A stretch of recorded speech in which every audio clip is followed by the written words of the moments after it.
You're listening to the 27th edition of the Bitachon podcast. We continue in the Madrigas Adam, and here we get to two chapters which are actually brought from elsewhere in the Sefer, but they have to do with the concept of Bitachon, and therefore they are brought here.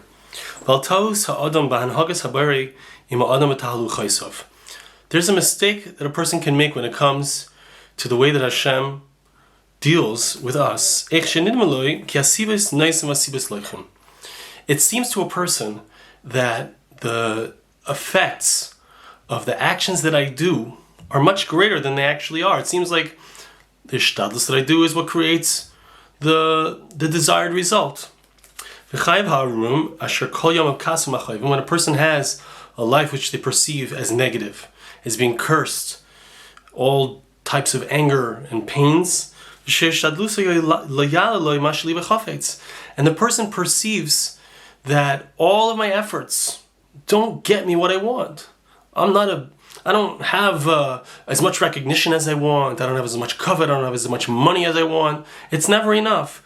I'm trying so hard. Why is Hashem not giving me what I want? So this gives us a living example, a living picture of the story of the Shalish. The Shalish was somebody who was an officer, and it was at the time of Elisha Hanavi, and the Jewish people in Shomron were under siege. And inside of a particular city, they were under siege from the people of Ashur, if I'm not mistaken. And they were starving. They had nothing to eat. They had eaten up all of the animals already, even the horses, except for a few that they needed for battle. And it was very difficult times. People were eating their own children. They were eating bird feces. It was a terrible time. When the prophet said at that time, when it was a hunger in the land, hunger in there where they were, so the prophet stated a thing that seemed impossible to be. Here they were starving, eating bird dung, and he said that tomorrow you're going to be able to get a sa, which is a tremendous amount of flour, for only 1 shekel, and 2 sa of sa'irim, of barley, for 1 shekel. So it seemed impossible. So the Shalish, who was an officer of the king, he says to the Navi, even if God makes windows from the heaven, could such a thing occur? It can't be. He doubted the words of Elisha Hanavi. And the prophet said to him, that you will see it with your eyes, but because of your disbelief, you will not be able to eat from it. And it was exactly so. Whole story with Gehazi and the other Mitzayron, they were outside of the city, and they came upon the camp of Aram. It was Aram, if I'm not mistaken, actually, not Ashur. And they came out there and they saw that there was nobody there. They had been driven away by a godly voice that had scared them. They had heard sounds of sus and rechev, horses and chariots, etc., and they'd been scared away. And so they had left all of their food and all of their stuff. And the Jews were able to take all of that stuff, and everything was cheap. We need to understand. Every single one of us asks the same question. We ask the question of the Shalish. We say, how could it be? Is Hashem going to send me? Parnasa is very difficult now. So many things are going on in the world. In a natural way, it doesn't seem possible that I'm going to get what I need. Is Hashem going to open up windows from the heavens to pour out all that I need? After the stimulus plan is over, what's going to be? What's going to be with my Parnasa? What's going to be with my family? So people ask this question, we wonder and we think, how could it be? How are we going to survive? But it doesn't happen that which happened to the Shalish. In other words, the Alter is assuming that if we have an idea, if we have a concept, if we have a challenge to the words of the Navi says something, HaKadosh Baruch Hu is going to take care of us, it's going to be an unbelievable miracle. And the Torah says it itself, the Torah promises us, God is going to take care of us, Hashem is going to take care of all of our needs. But we don't fully believe. We think that it's going to be our efforts, we think we're trying so hard, it's not going the way we'd like it to go, etc., etc. And yet we don't receive the punishment of the Shalish, of this officer. The officer didn't believe that it's possible the word of Hashem will come true. That today it's going to be that we have nothing and tomorrow it's going to be cheap. We also don't believe, a person doesn't believe that tomorrow he's going to have what he needs. He's always worried, a person is always worried what's going to be tomorrow.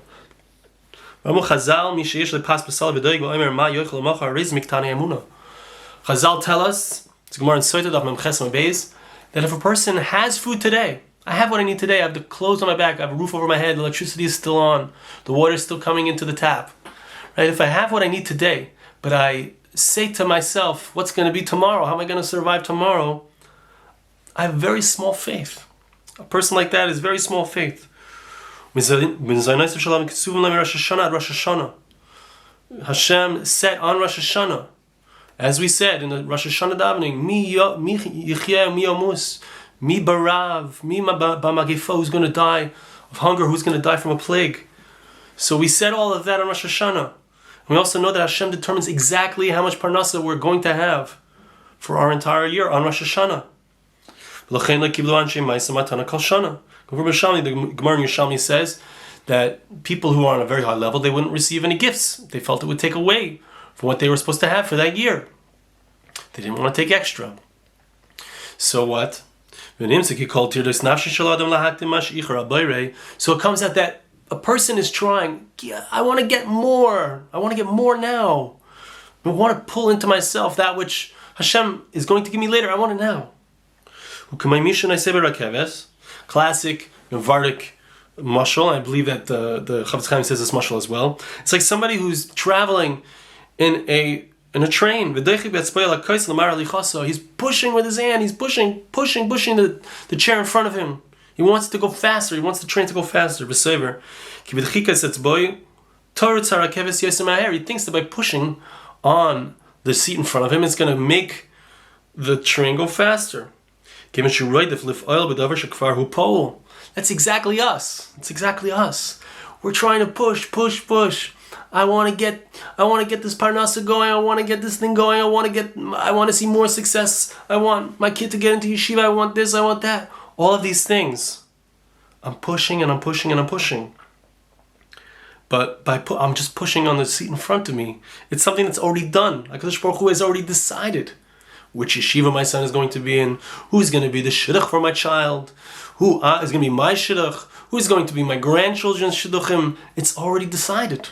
And all of my efforts, they're a waste of time. A person is running to try to attain that which he's going to get without running. That which he's going to get no matter what. It's already predetermined. It's already decided from Shemayim.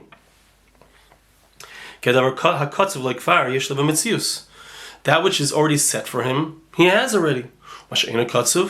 And that which is not set aside for him, even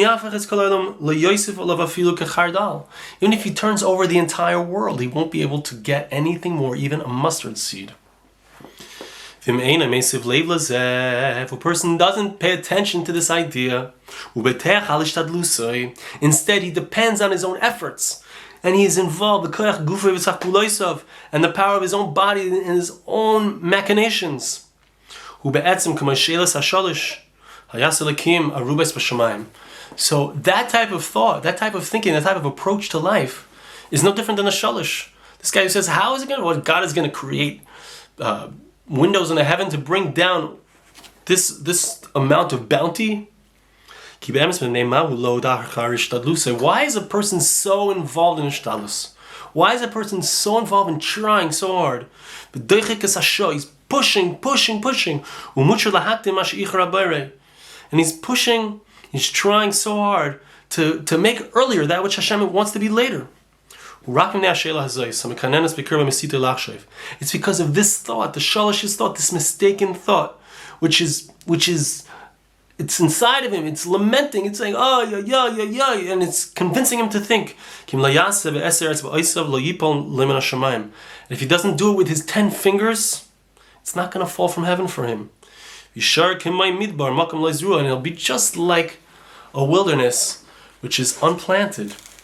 I'm just thinking about how, apropos this is for me right now, I'm working on a new album, new CD, music, and I have a really nice song on my album, which my son composed, and I worked on it with him together. I composed part of it, he composed part of it, etc.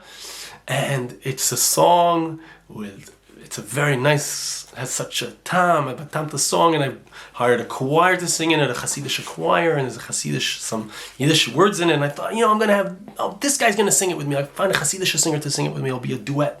And this one, and it seemed like wasn't too many people interested. But finally someone said, a big name, and I'm not going to say who the name is, he said he's interested in it. And he asked me, what's your budget? And I thought, how am I going to get budget for this? Oh my gosh, he charges so much to sing a duet. How am I going to get the money? Maybe, let's see how much he charges. And the bottom line is that it doesn't look like it's going to happen. But what was the thought process here? Spend money I don't have? How am I going to get the money? Borrow it from my parents? Do this, do that. But HaKadosh Baruch Hu has each song. I always say this, each song has its mazel. Each song has its place that it's supposed to be in Klal Yisrael's consciousness. There could be a song that stays in Klal Yisrael's consciousness for 100 years. We're still singing the benching song that was composed 100 years ago. There could be a song that's forgotten. Klal Yisrael sings it for a little bit and it's forgotten. Right? We don't know what the place is. That's what he's saying here. I'm translating it into my own language. Each song has its specific mazel, that it's katsuvloi. From Rosh Hashanah, each person has his mazel, exactly who he's supposed to be, what he's supposed to be, what he's supposed to accomplish. Of course, we have free will if we choose to accomplish that which is set up for us. But when it comes to parnasa, when it comes to these kinds of things, so we don't know what's going to be. We don't know what HaKadosh Baruch Hu wants. But if a person would understand the truth, the real reality, nothing is done on its own. A person can't touch that which is his friends. You can't touch. If the money belongs to him, it belongs to him. If the fame belongs to him, it belongs to him. A person doesn't bend their pinky unless they've announced it above. Every single thing that happens in this world, if a song comes into my head, it was a song from Shemayim. We find a person sticks his hand into his pocket, he wants to get out a quarter. Instead he pulls out a dime. I didn't pull out the right money. It's annoying. That's considered Yisurim. It's Gemara and Erchin. If we realize every single thing is a Gzeira Mishamayim, every single thing that occurs in our lives is from HaKadosh Baruch Hu. So then he would throw away all of the idea, I'm going to do this, I'm going to do that, I'm going to figure it out, I'm going to make the money, I'm going to do this plan, that plan. He will give up all of his trust in the people that he knows, the people he loves, and the power of his body and all of his machinations. He doesn't need them at all. He doesn't need to expect any salvation. I'm not going to become more and more famous because of a song that I put out. No, it's not it. It's not it. There's no salvation there. Each individual already has an iron bridge, a steel bridge.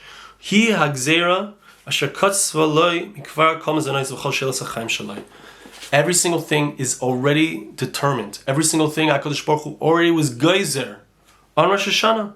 HaKadosh Baruch Hu determined exactly what we deserve, what we're going to get, or what we're going to get even if we don't deserve. If a person doesn't do this, and all day long he's trying so hard, trying to figure out what is it that I need to do in order to get what I want. It's because a person thinks, how could it be that I'm going to get what I want if I don't bust my chops, if I don't try my hardest? Is Hashem going to just let it flow down into the world from windows from heaven? So